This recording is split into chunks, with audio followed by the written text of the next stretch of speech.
भिडे आसमंती ध्वजा वैष्णवांची, उभी पंढरी आज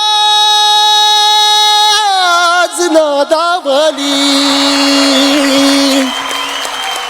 तुझे नाव ओठी तुझे रूप ध्यानी, जीवाला तुझी आस गा लागली,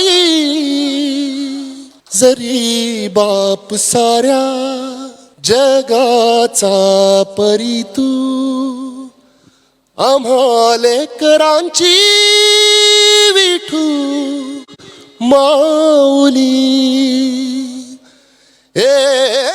महाराष्ट्र राज्याचे परिवहन मंत्री आणि धाराशिव जिल्ह्याचे पालकमंत्री माननीय श्री प्रताप सरनाईक साहेब यांच्या अद्वितीय संकल्पनेतून साकार होत आहे मीरा भाईंदरच्या भूमीवर 51 फूट उंचीची विठ्ठलाची मूर्ती. दिनांक 30 नोव्हेंबर 2025 रोजी सायंकाळी 7 वाजता होणार श्री मूर्तीचा लोकार्पण सोहळा. या भक्तिमय क्षणांचे साक्षीदार व्हा. रूप तुझे